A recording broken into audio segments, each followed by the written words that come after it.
Hello everyone.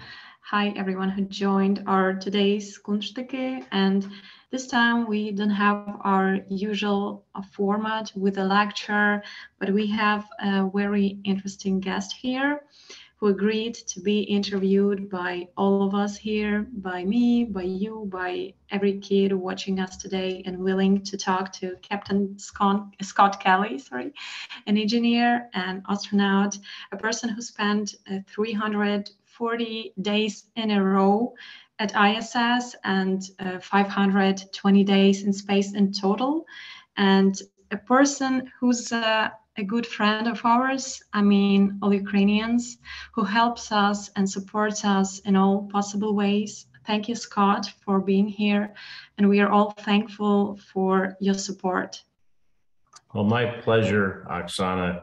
It is great to be here. And, before we get started, I just want to say how proud I am of your country and the people of your country, including the children who are fighting for freedom. And it's not only your own freedom, but it's freedom for democracies around the world. So I have very much respect for you, your country, and your kids out there, because you're the future.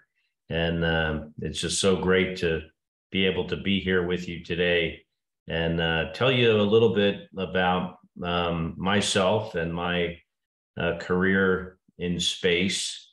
Before we start the questions, I am going to just tell you a little bit more about myself and flying in space. My last mission I flew was this year-long mission aboard the ISS. I was on the space station for nearly a year. And I did that because someday we want to go to Mars. NASA actually tried to launch a new rocket yesterday. It didn't launch, which is okay, because it's brand new. We want to make sure we get it right the first time. But eventually that rocket will have people on it. It'll take people back to the moon and then someday to Mars. And that's why I was on the space station for a really, really long time, for being in space. And, the best part about that mission is that it was a really, really hard and challenging thing to do. And when you do the hard and challenging things, there's much more reward at the end than when you do the easy things. And that was the best part about it. But I flew in space 4 times, twice on the space shuttle, and 2 times I lived on the International Space Station. And it was really an incredible experience that taught me that if we do hard things and we work and we never, ever give up, we can accomplish some incredible goals. So I would just offer to you guys that if you have any questions that you want to ask me about spaceflight or really anything at all, just go ahead. And I don't know how Oksana is going to moderate this, but I think she's going to moderate it. Yes, thank you very much. And thank you for this kind of intro. I think all of us will have lots of questions. I personally also have some questions, but before we start discussing the most interesting things, just a quick note for those who are joining us on Zoom, check if you're in the Ukrainian channel, pressing the globe icon. And for those who are on Facebook, you may also join us on Zoom. It will give you an opportunity to ask some questions using new microphones. It will also give you an opportunity to hear the original audio if you want it by picking English channel. And also, join by the link. And you can also ask your questions in comments or in our chat here in Zoom. And welcome everyone to our new Kунштики episode. We, Куншт magazine, started this project together with Єднання заради дії program, and we did it when Russian armed forces attacked Ukraine, and many kids had to move to different cities or to even different countries. Or some of them also, lots of them, had to stay in their basements instead of studying, playing, and having fun. So we're here to learn something new a little bit and also to have some fun. And thank you, Scott, again for helping us with that today. Speaking about your help, at the beginning of a full-scale war, you launched your first NFT and you raised, as far as I can remember, $500,000 to help Ukraine. You also tweet a lot. You also help us. I mean, you help the truth to win the informational war as well. And just first question that I would like to ask you is, what is your inner motive? What is the reason for you to help us? So several reasons. One is that I recognize that, democracies on this planet are very important, and we have to protect them. All of us have to protect the right and the rights of people to choose their own destiny and not have that forced upon them by someone else. I also have family connections to Ukraine. I have a niece and nephew that are Ukrainian Americans. Their father came from Ukraine when he was a teenager. He lives in the United States now as a US citizen, but he has his roots in Ukraine. So I have family members that are Ukrainian. I have Ukrainian friends, many of them. My Russian language teacher is Ukrainian, and her mother lived in Kharkiv until about a month into the war, where we were able to get her out of there. She's elderly, and she's now in Germany. So I have Ukrainian friends. I also have some Russian friends too that feel exactly the same way I do about this illegal war. Some former cosmonauts, as they are on the right side of this issue as well. So I have many connections there. So it's an important issue to me to help, to do whatever I can to raise awareness or raise money, fundraising to help wherever I can. I think it's all of our responsibility, I think, to do whatever we can in this situation. Thank you very much. We have lots of questions already. A couple of them were sent before this conversation in our Viber chat. We have a community where people can send some comments. And the first question that we received when we only announced this interview was, which 3 things would you like to take from our planet and to live in space? What 3 things? That's interesting. I probably, if I could take anything, it would be people. Take my friends and family with me to go to space so they can experience how just incredible a place it is. But I don't think you meant people. I think you meant kind of things that you could use. What I found most useful in space were, a few common items that a lot of you might be using today. Things like headlamps are very important because sometimes it's dark, and it's important to have I even carry one in my bag here when I travel, a little headlamp. So I got it at the ready all the time. Always know where it is. So if I'm in an emergency, or if I'm in space and I can't see something, I get my headlamp out. Also a Leatherman tool. And both of these things, we have a lot of them up there. So they're not something you really have to bring, but something that is very useful. After that, I don't know. I don't know what the third thing would be. Those are the 2 most useful items, I think. A little tool and a flashlight. The third thing might be something abstract, as we remember about space junk, and we don't want it anymore. So it can be something like, you know, whatever. Yeah.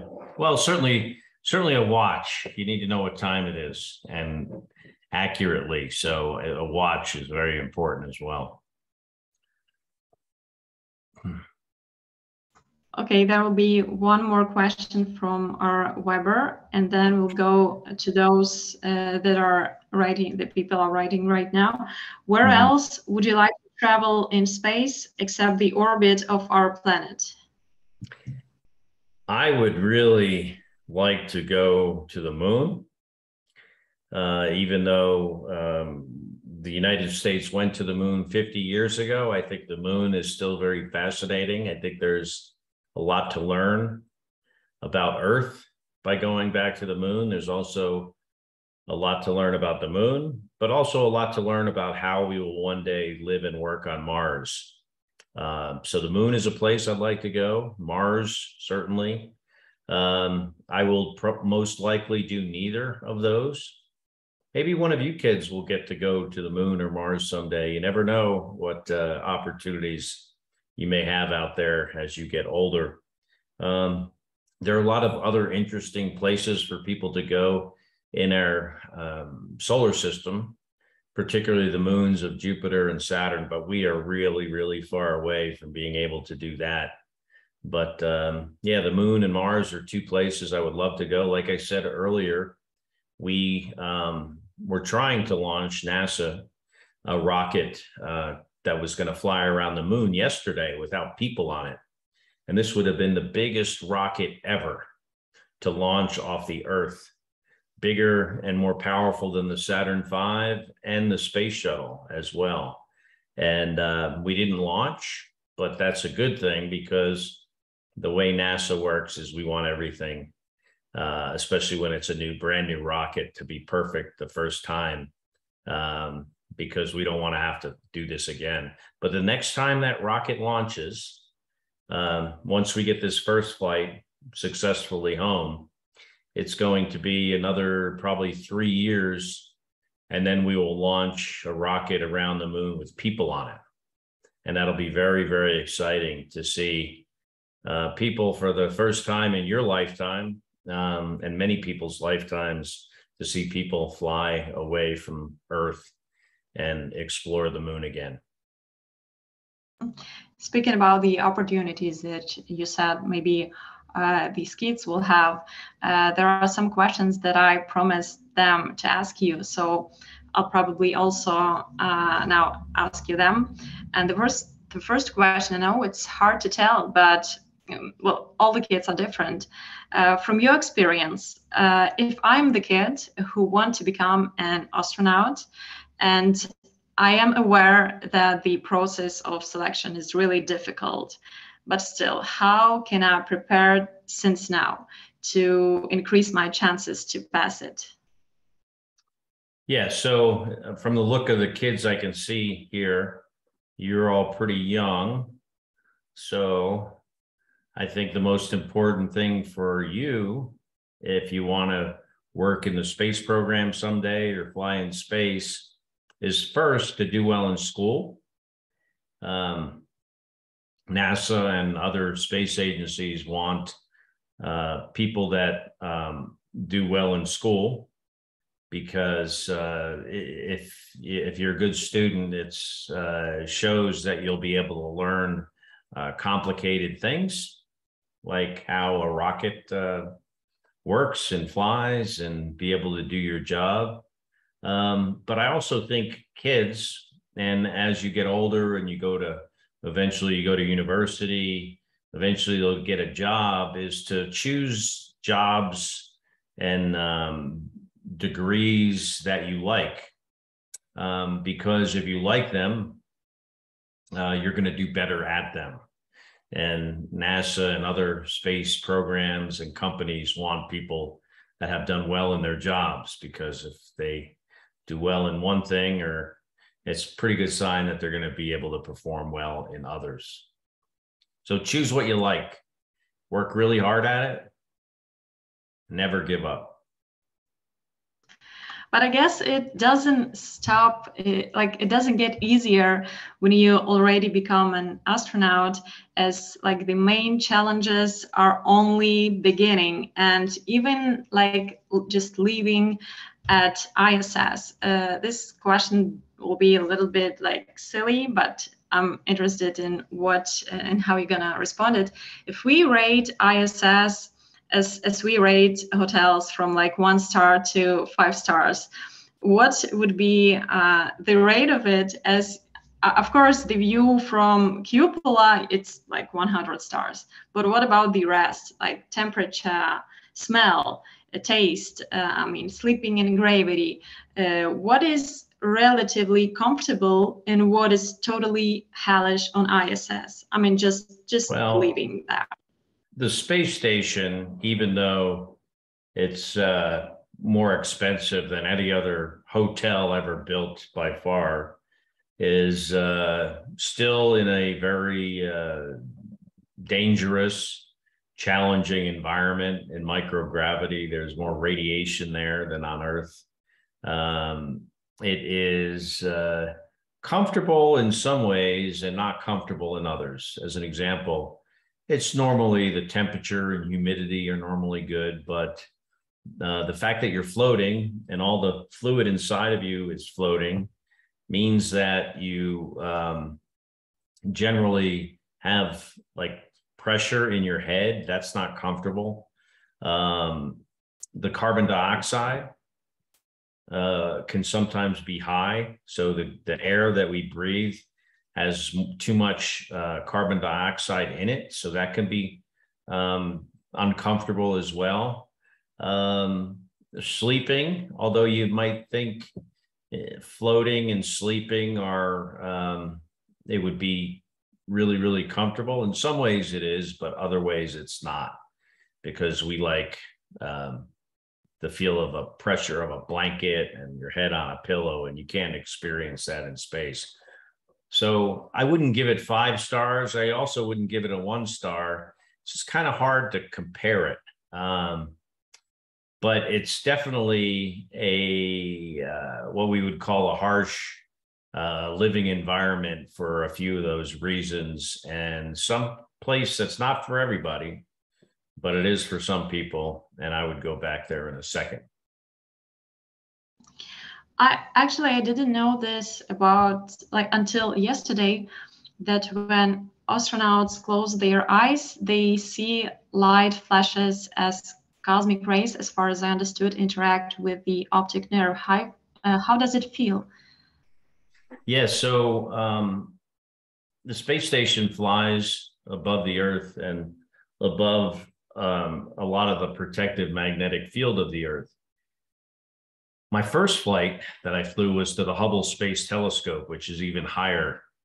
And the higher you fly, the more cosmic radiation hits your body, and you can actually see it. It hits your eyes, and you can see flashes of light from this radiation, cosmic radiation that hits your the retina of your eyes. And it can be a little bit of a distraction when you're trying to go to sleep, but looks like kind of like fireworks that you might see on New Year's Eve. A little bit like that. We have a question from one of the kids, or maybe adults. I don't know who's there behind all the profiles, but the question is next. What do you appreciate more after coming back to Earth? Oh, the best part about coming back to Earth is seeing your family and your friends, seeing, being out in nature, feeling the sun on your face, the wind blowing outside, the color green, fresh food, which you don't have a lot of. It's not, most of the food on the space station is not what you would call, fresh. It's dehydrated or irradiated, packaged food. So those things. I remember the first time I saw a dog after being in space for nearly a year. It was almost like seeing an alien being, or the first time I ever saw a dog before. It was it was exciting and fun to see that first dog.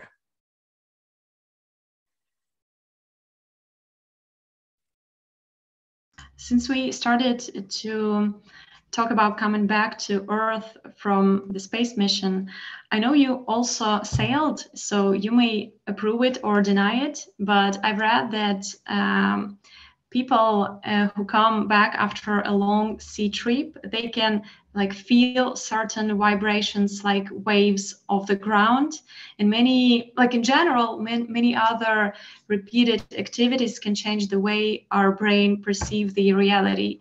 What it's like to come back from space? How do you deal with gravity and with the fact, like with the horizon line, and the fact that everything sticks to the ground here? How does your brain deal with that after such a long, you've been a year there? There's a movie on streaming now called The Expanse.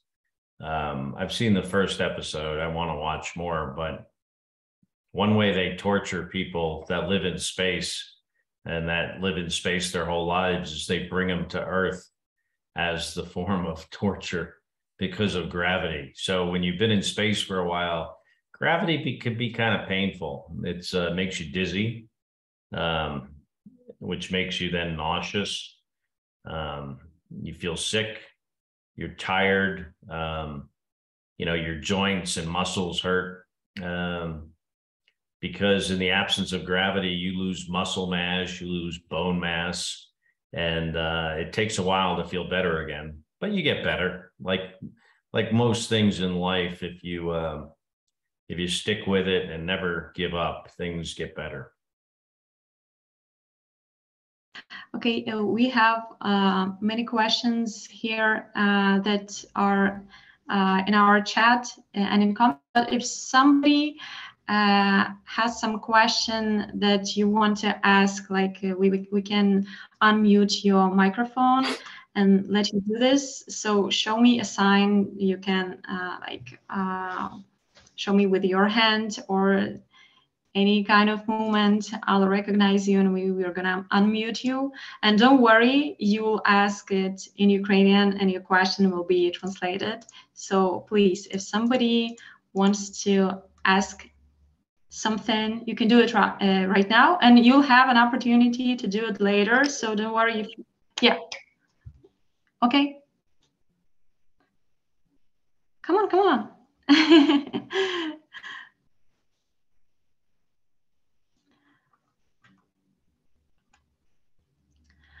I saw one attempt of asking a question, but I think Oriana changed her mind. So we're gonna move on. Oh, okay. Yeah. У мене два питання. Оскільки у мене дуже погано з письмом, можна я поставлю його так? Sure. Я завжди цікавилася космосом. І чи можу стати я космонавтом? Well, I think you can. It's not easy, but it's really, really hard to become an astronaut if you don't try. So anything is possible. I've flown in space with many people that had much different backgrounds than I did, especially with regards to where they came from. Also different backgrounds with regards to how good of a student they were when they were younger. I actually was not that great of a student. It's much harder to come from being a poor student as a kid to becoming an astronaut, but it's possible. It's not the preferred way to do it. But yes, I believe you can. And it'll take a lot of hard work and a long time. But I guess your name is Oriana. You look pretty young. You look pretty young, so you got the time. And if you want to do it, I think you can.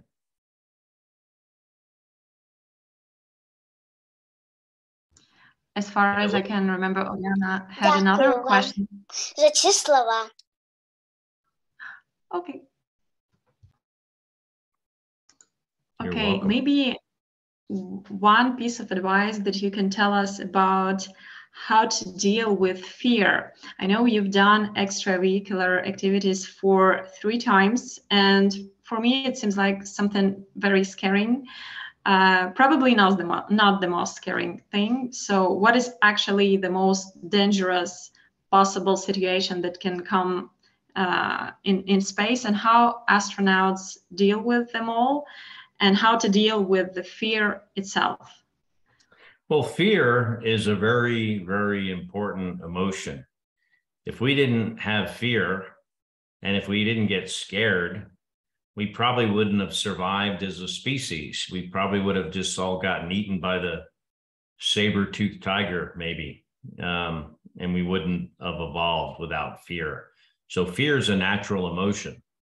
But what's important as an astronaut, and I think it's important in other cases too, maybe even a lot of you guys have, the opportunity to be scared. I'm sure you do.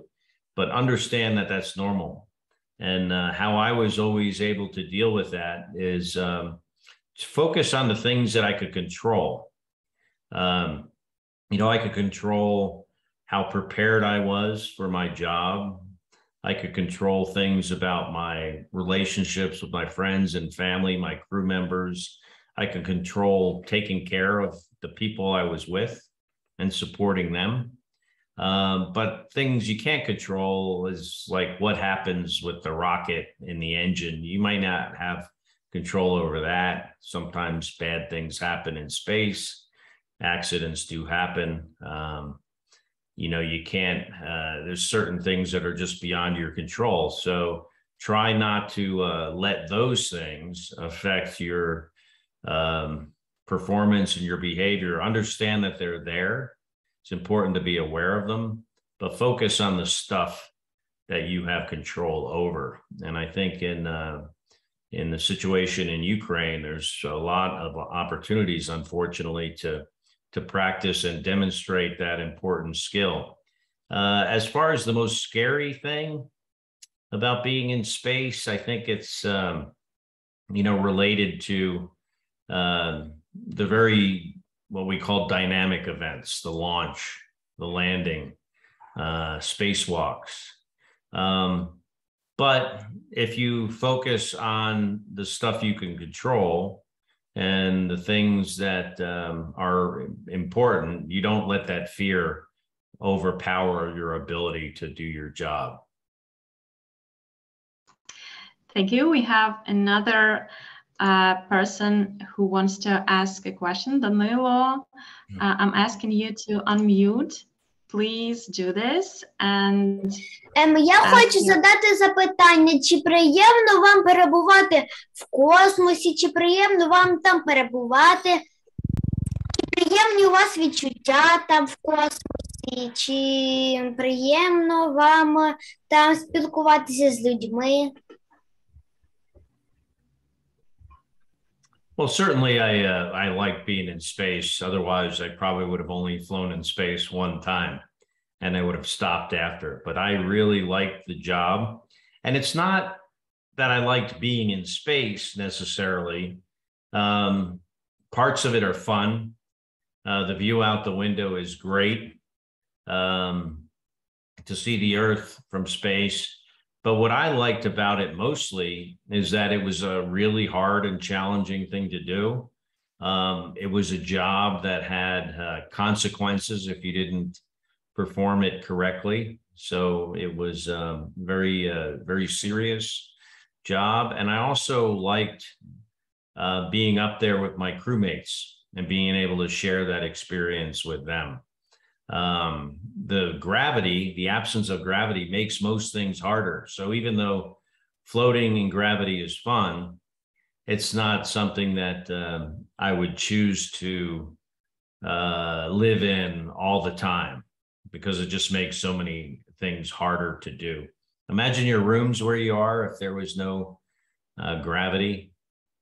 How much more neat you would have to be with your clothing and things you leave around on your desk or the table or the floor. living in space is challenging, but that's one of the good things about it, is doing challenging stuff.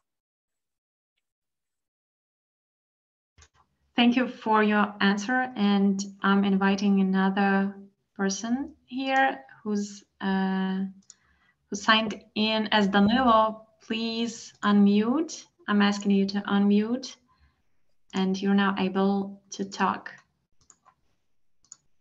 Yes, В мене please. не питання не таке, а скільки він вчився ходити в туалет? Я знаю, що це довго, і як саме в космосі ходять в туалет. Я знаю, що там є спеціальні технології, але саме мені цікаво, як це, бо мене дуже цікавлять різні деталі. Yeah, well, everyone uses the bathroom, so that's not an uncommon question to understand how the bathroom works. Most of the training you need is about how to fix the toilet when it breaks, and so that's a lot of training, because the toilet is very, very complicated, and but you also need training in how to use the bathroom, because in gravity, everything floats. And so it takes, time to learn how to use the restroom. But you get used to it like anything else. It's not the easiest thing. Gravity helps in our digestive systems, but it's something you get used to. But you do need a lot of training in how to fix the toilet, because the toilet on the space station is very, very complicated and takes a lot of effort to keep it running.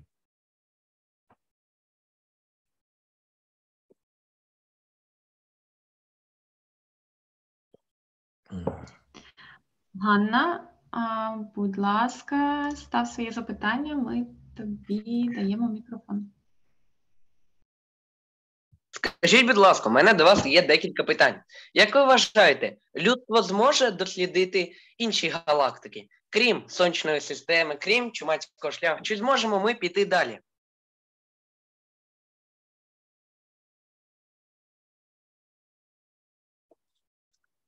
Will we be able to leave our solar system and go to the other parts of the Milky Way? I think someday we will. I'm not sure how we'll do it, whether it'll be like a science fiction show where maybe you're sending embryos that are frozen that will later evolve and be raised by artificial intelligence, because the distances are so great. If we were to go as fast as we possibly could go, it would take 80,000 years to get to the nearest star.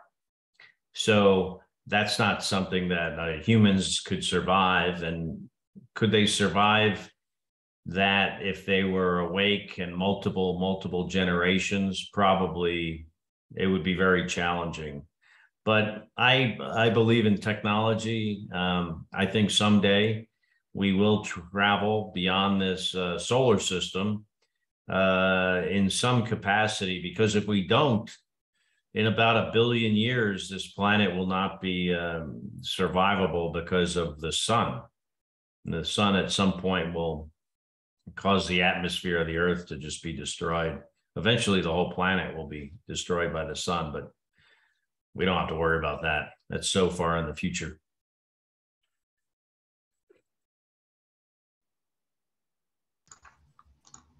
My wife just grabbed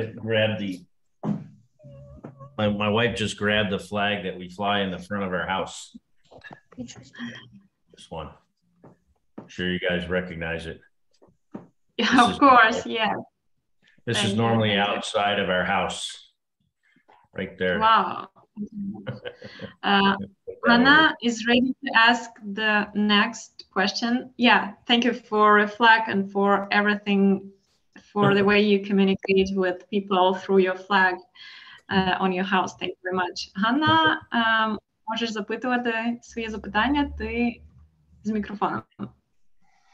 У мене запитання, як на космічну станцію потрапляє кисень? That's a very good question.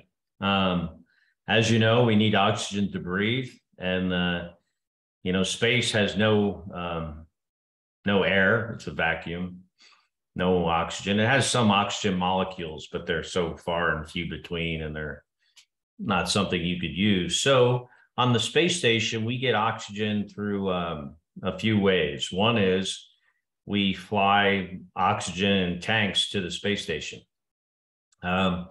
We also have candles that when you burn them, it produces oxygen, one of the byproducts of combustion of a certain chemical reaction. You can generate oxygen. We generally don't use that often because it's can be dangerous. And we have other means to do it. Particularly, the main way we get oxygen in space is we take water, and through a process called electrolysis, we can separate the oxygen from the hydrogen and get oxygen that you can breathe. And that's where a lot of the oxygen on the space station comes from, is through the water. That water comes from the ground, but we also recycle our urine into water that is then used to drink, but also used to produce oxygen through various systems on board the space station. There's also a question from comments. Is the food tasty in space?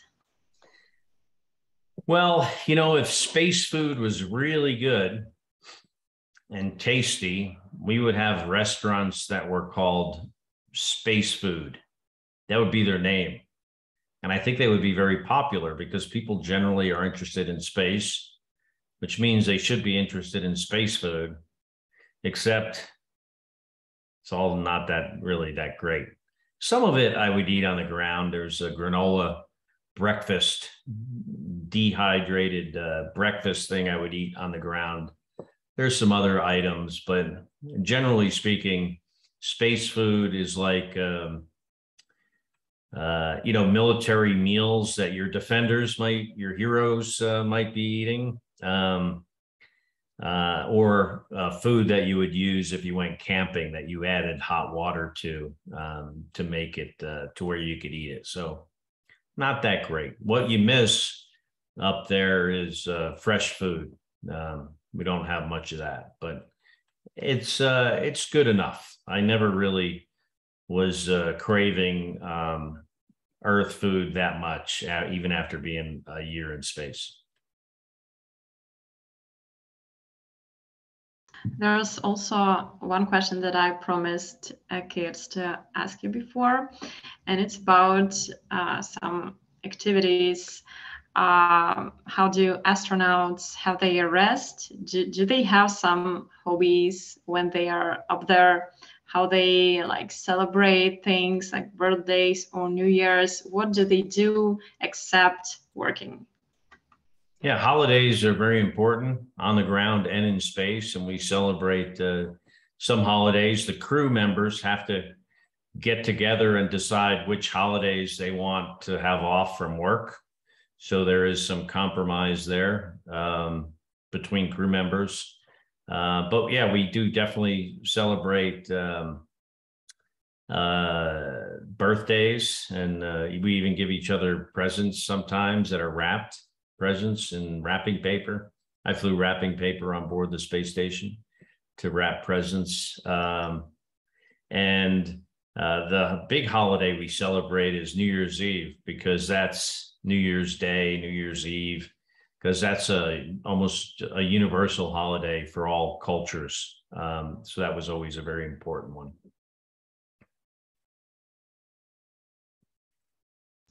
One more question from our comments. On what missions have you been in space? So I've flown in space 4 times.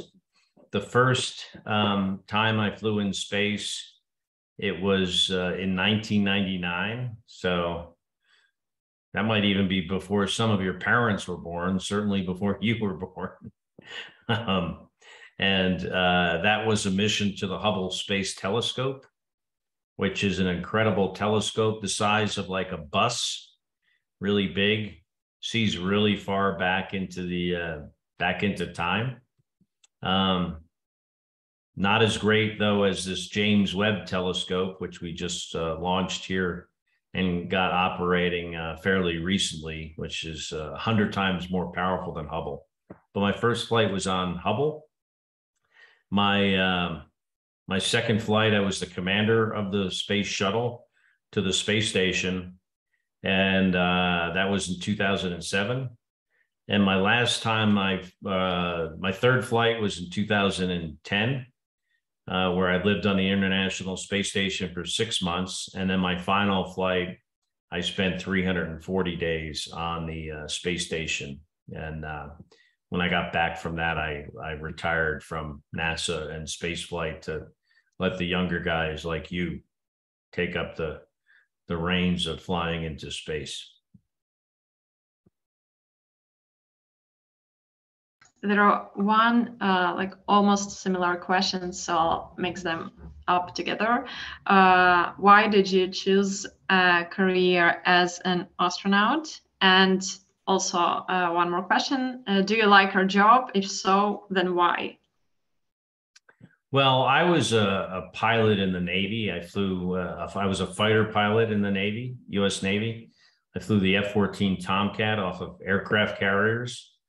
And when I was getting towards the end of my tour of duty flying off the ship, I wanted to have a more challenging flying career, and that was becoming a test pilot. So I tested aircraft and systems on airplanes.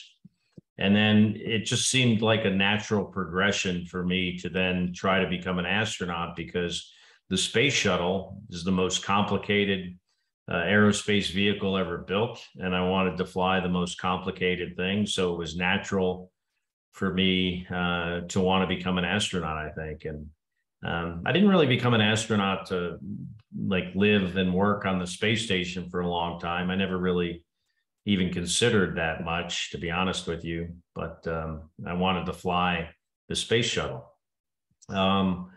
Yeah, it was great. I loved it. I never considered it a job. It was more of a hobby I had that I got compensated for. I loved going to work every day that I was in the Navy, and also every day that I worked at NASA. So I was very, very fortunate. There are more astronauts, I suppose, than active missions. So what do astronauts do when they are on Earth? Very good question. So I was an astronaut for 20 years, and I spent 520 days in space, which is like, I don't know, like a year and a half. So most of an astronaut's job is spent on the ground. And that job is like a bunch of different jobs. One of the jobs is training to fly in space someday, or learning the skills you need to be an astronaut. And we fly airplanes to do that. We fly simulators, we study, we have lectures on the technical systems of the spacecraft or the space station. We have lessons in science, different kinds of science, so we can become maybe not scientists if we're not, but able to do other people's science. We as astronauts reach out to the public for public awareness, to get public support for the space program. And we also have jobs that support the missions, like working in mission control, talking to the spacecraft, or working on building new hardware, things like that. So the job on the ground is like a bunch of little jobs all put together. Guys, I'm reminding you that you still can ask your questions, any kind of questions you like. Just show us a sign, raise your hands, or do whatever you like to let us know that you want to ask something, and we're gonna unmute you. And while you're preparing to ask your question, I'd like to ask one more. You said something about the Expanse movie, about the punishment with like sending them back to Earth. And I started thinking about movies, and I know that often astronauts or astrophysicians, like I remember Neil deGrasse Tyson were criticizing a movie for showing random dots instead of real stars. I mean, criticizing for not imitating real pattern of constellation. And is there anything that makes you angry in movies about space missions? I love space movies. I look for what is right about them, not what's wrong about them. I watch them to be entertained, and I don't watch them to be critical. Even a movie like Gravity, which has a lot of things that are scientifically not accurate, I still think it's a great movie because it makes the space station seem like real. They did a really, really good job with that movie Gravity. So yeah, I like all of them for different reasons, and I don't really focus on the negative stuff about them. I focus on the positive. I actually made my own movie when I was in space, and I think you guys would like to see it. I could show it to you right now if you want. Yes. I have to share my screen though. I don't know if I have permission to do that. Can I do that? Yeah, you have the permission to do this. Multiple participants can share. Okay. Here we go.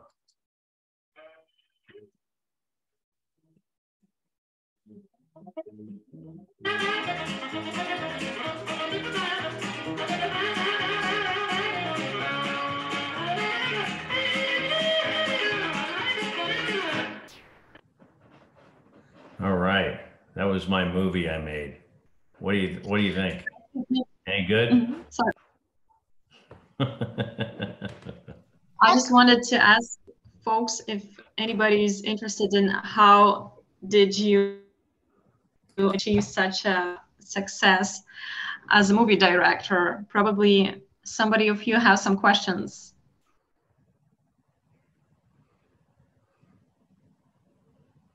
And meanwhile, I see from Volodymyr, how do you consider chances for Ukraine to send again our astronaut to space? Oh, I think you'll have an opportunity. Absolutely. You know, doing challenging things is really an opportunity to set yourself apart from others. And I think the country of Ukraine has gotten so much respect around the world for your strength and your, you know, your resilience and your compassion, and you have a lot of support. And I think that will continue throughout history. And you know, it's just been, I'm sure, very, very hard on you guys, but someday this will be over. And I think your country will be very, very much respected around the world for the, you know, far into the future, which will give you guys a lot of opportunities. Thank you. And also I see a comment here from Mariana, which says, Scott, thank you for your constant support of Ukraine. And also I see that Oriana is preparing one more question. So Oriana, please come up and ask it. Можете мені цікаво, А як підготовуються до космічного? Можете, щоб я зрозуміла, описати хоча б один атракціон? Ой, тобто не атракціон, вибачте, у мене після Філабеландії, тобто тренажер.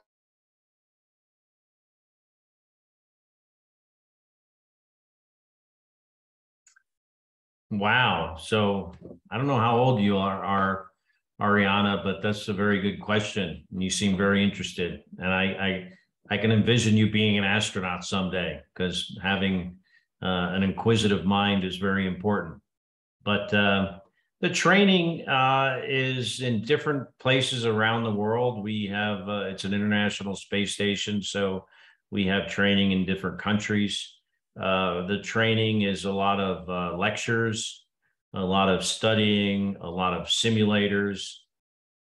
If I was in Houston, a typical day might be maybe one day I go flying in an airplane, another day I might do spacewalk training in the pool. I might do robotics training on a computer, like a bunch of computers that are just linked together with some hand controllers to control the robot arm on the space station. Medical training, so training on scientific experiments. So it just depends. And that's one thing that makes the job so interesting, is it's very diverse in what you do on a daily basis. You're not doing the same thing over and over and over every single day. But very good question. I have to, I can probably take one more question, and then I need to wrap this up because I have another thing at 10 I have to be at, 10 a.m. my time, mountain time in Colorado. Yes, and we have one person actually who wants to ask you a question, and I'm asking you. Скажіть, будь ласка, у мене є ще одне питання. Як ви вважаєте, чи яка є реальна загроза для Землі з космосу? Та ще одне питання, чи були когось такого у МКС? Well, you know, the dinosaurs were killed by an asteroid, but that's very, very unlikely that that would happen. You know, in our lifetimes, certainly the Earth gets hit by space objects, and there's always that small risk, but it's a very small risk that something from space would do significant damage to the Earth. There's always risk of solar flares and solar storms to the Earth, and maybe not to individuals, but to like infrastructure, communications equipment, satellites, things like that. But not a whole lot of risk of things happening from space that we need to worry about. NASA thinks about that stuff for us.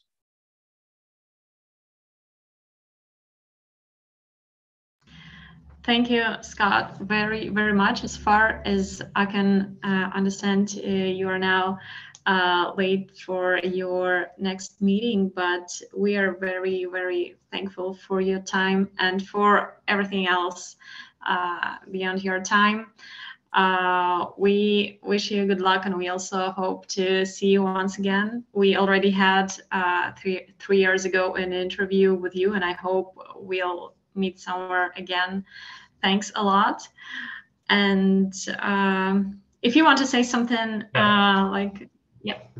Okay, yeah, well, really enjoyed talking to you guys. You had some really, really good questions.